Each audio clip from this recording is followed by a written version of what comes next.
علامہ شبلی نعمانی کی 1857 عیسوی کو اعظم گڑھ میں وفات 1914 عیسوی کو اعظم گڑھ میں ہی ہوئی ہے۔ مرزا دبیر کی پیدائش جو ہے وہ مرزا دبیر صاحب کی پیدائش 1802 عیسوی کو ہوئی ہے، یاد رکھیے گا۔ مرزا دبیر کی پیدائش جو ہے 1802 عیسوی کو فیض آباد میں، اور وفات جو ہے 1874 عیسوی کو لکھنؤ میں۔ ٹھیک ان کے ایک سال بعد یعنی 1803 عیسوی کو میر انیس کی پیدائش ہے، اور 1875 عیسوی میں میر انیس کی وفات ہے۔ یاد رکھیے گا دوستو، مرزا دبیر کا داخل نصاب مرثیہ ہے نمک خان تکلم ہے فصاحت میری، اور مرزا سلامت علی دبیر کا داخل نصاب مرثیہ زیغم ڈکارتا ہوا نکلا کچھار سے، اور مرزا غالب کا مرثیہ عارف۔ چلیے جی، اب بڑھتے ہیں سوال نمبر 66 کی طرف۔ سودا نے اپنے داخل نصاب قصیدے ہوا جب کفر ثابت ہے وہ تمغائے مسلمانی میں کس فارسی قصیدہ گو کے قصیدے سے استفادہ کیا؟ خاقانی، انوری، عرفی یا پھر رومی؟ جی ساتھیو، تو سوال نمبر 66 کا صحیح جواب ہو جائے گا ہمارا پہلا یعنی خاقانی۔ سودا نے اپنے داخل نصاب قصیدہ ہوا جب کفر ثابت ہے وہ تمغائے مسلمانی میں خاقانی کے فارسی قصیدہ سے استفادہ کیا ہے۔ چلیے جی، بڑھتے ہیں اگلے سوال کی طرف۔ اردو میں قصیدہ نگاری کا تنقیدی جائزہ ان میں سے کس کی تصنیف ہے؟ محمود الہی، شیخ چاند، خلیق انجم یا پھر گیان چند جین؟ جی، تو اس سوال کا صحیح جواب ہوگا ہمارا محمود الہی۔ اردو میں قصیدہ نگاری کا تنقیدی جائزہ یہ کتاب جو ہے محمود الہی صاحب کا ہے۔ گیان چند جین کی پیدائش کے بارے میں بات کریں دوستو، تو گیان چند جین کی پیدائش جو ہے 1923 عیسوی کو ہوئی ہے، یاد رکھیے گا 1923 عیسوی کو بجنور میں ہوئی ہے، اور وفات جو ہے 2007 عیسوی کو کیلیفورنیا میں ہوئی ہے۔ چلیے جی، بڑھتے ہیں اگلے سوال کی طرف۔ ان میں کون سا شاعر عبداللہ قطب شاہ کے دربار کا ملک الشعراء تھا؟ ہاشمی، وجہی، نصرتی یا پھر غواصی؟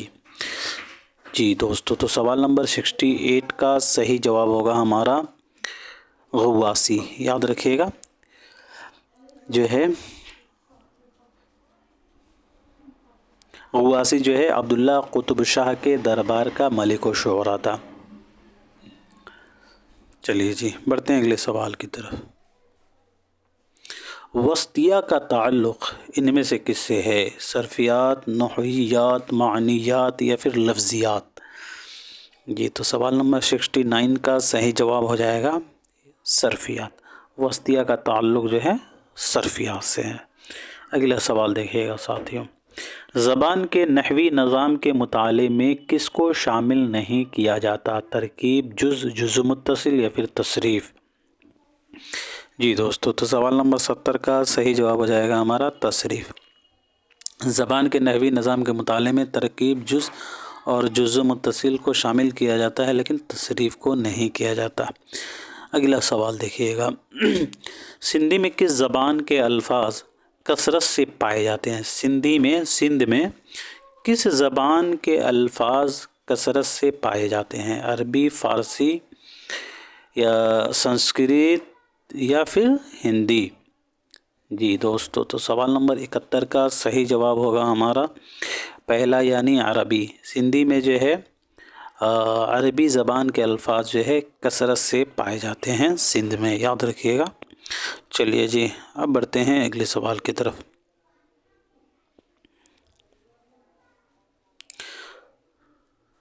چھوٹی سی چھوٹی اور بامعنی لسانی اکائی کو کیا کہتے ہیں؟